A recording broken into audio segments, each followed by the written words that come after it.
こんにちは、東京ベジライフのなつきです。今日は電子レンジの使用を控えたいと思っている方向けに脱電子レンジ生活のアイデアをシェアしていきます。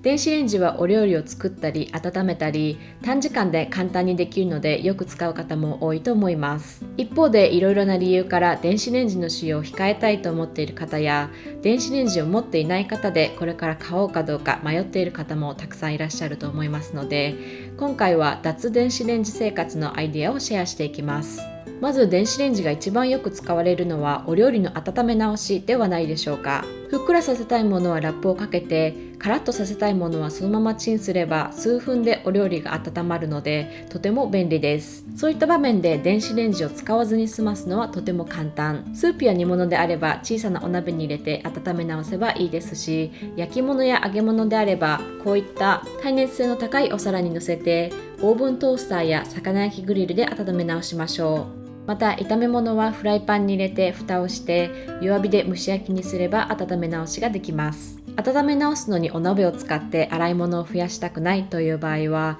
直火調理が可能で耐熱性の高いホーロー容器にお料理を保存するのはいかがでしょうか。スープを弱火で温めたりロースト野菜を魚焼きグリルやオーブントースターで温めた後に器としてそのまま食卓に並べることができますよ。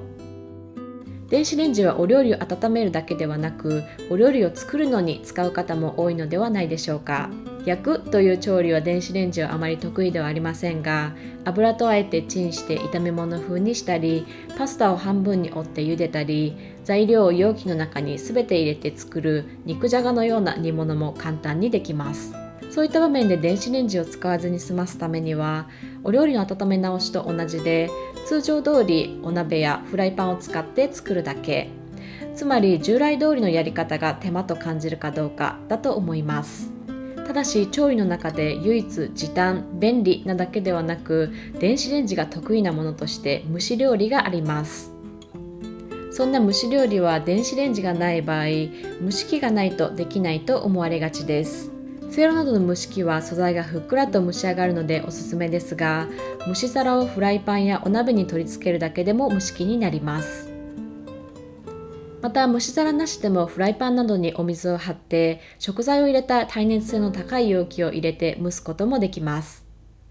電子レンジの使い道として冷凍食材の解凍もあると思います。解凍に関しては基本的に自然解凍がおすすめ。冷凍保存してあった食材をその日の夜ご飯に使いたいと思ったらその日の朝に冷凍庫から冷蔵庫に移しておけば夕方に調理する頃には自然解凍できています。完全に解凍していなくてもそのまま調理してしまえば火が通るので大丈夫ですよ。またお野菜はスープや煮物であれば冷凍したまま調理することができますので冷凍するときは切ってから保存するのがおすすめです。最後に電子レンジの一番多い使い道は私もそうでしたが冷凍ご飯の温め直しではないでしょうか。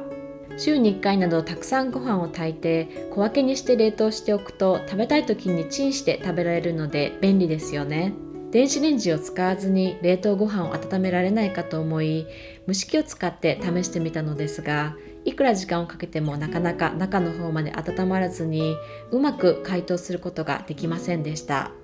これも考え方の転換でご飯を冷凍しておいていつでもパッと食べられるようにするのはもちろん楽で便利なのですが、やっぱり炊きたてのご飯が一番美味しいに決まっていますよね。なので1合や2合など食べきれる量でも美味しく炊け火加減の調整もいらない小さめの土鍋であったり無水調理鍋を使って基本的にはその都度ご飯を炊くのが手間はかかってもいいのかなと思います。食べきれずにご飯が余ってしまったら冷蔵庫で保存して次の日にライスサラダにしたりチャーハンにしたりおにぎりにして保存しておけばさっとグリルして焼きおにぎりにしてもいいですね。